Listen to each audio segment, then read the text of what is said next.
เจ้ากับทักทายสบายดีเนาะตอนแรงของวันที่18เดือนกุมภาพันธ์2025พบกับคอนสวรรค์เส้นทางสายป่ามื้อนี้ก็มาเกี่ยวกับป่าเนาะแต่ว่า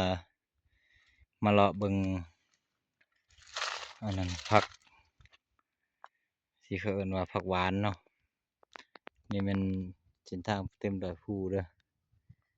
พูนทางนั้นแม่นบ้านนารันเมืองกะปีแข่งสารวัตรก็และ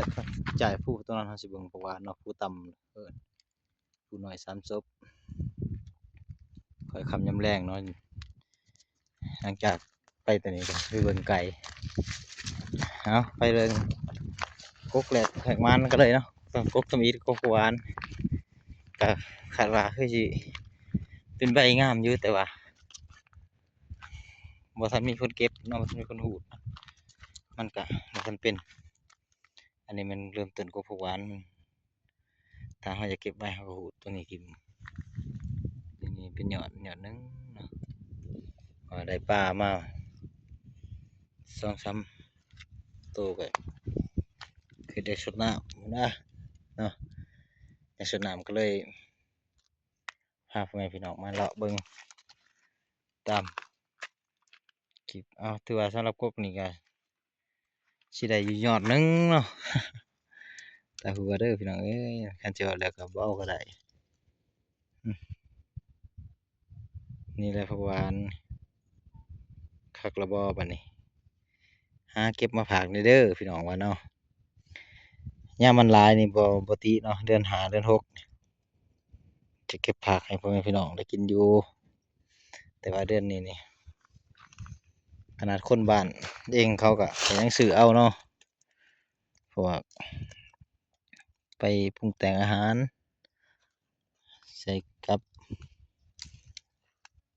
ปิ้งปูแกงปลาหรือว่าแกงไข่มดแดงหรือว่าแกงอื่น3ยอด เอาไปต่อไปต่อเนาะเพื่อบ่ให้กินการเสียเวลาสำหรับเคยเอาไปปลูกอยู่เนาะสำหรับผักหวานแต่ว่าก็บ่ค่อยอันนั้นเป็นปานใดเดือน5เดือน6เดือน7นี่ถ้าว่ามีเวลาตามอาการของเขาปลูกก็เขาโหอยู่ที่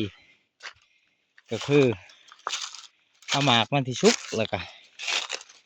ยองน้อยมันออกไปตากขี้เถ้าหรือว่าตากแดดตากให้แล้วก็ไป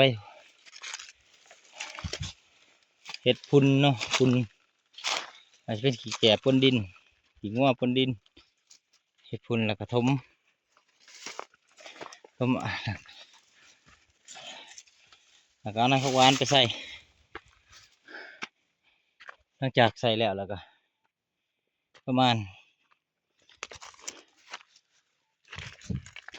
4-5 วันเนาะเขาไปสู่กกที่2กันเลยว่ามันได้สมัครถั่วงอกแล้วก็เอาไปอันนั้นเอาไปเบาะเอาไปพังลงดินเนาะการพังลงดินก็คือเราต้องเอาไม้แหลมซักลงก่อนตัวนี้ก็เห็นอยู่เนาะยอดมันเด้อพี่น้องกกที่2ต่อไปกกที่3กกที่4กกที่5ฝุ่นเอารถเฮาก็อยู่สิไปรุมพุ่นแหละเอาถือว่าจบไว้ส่ำนี้ก่อนเนาะเราจะรอต้องจ่ายให้เพื่อเก็บเนาะพูดแล้วจ่ายตัวนั้น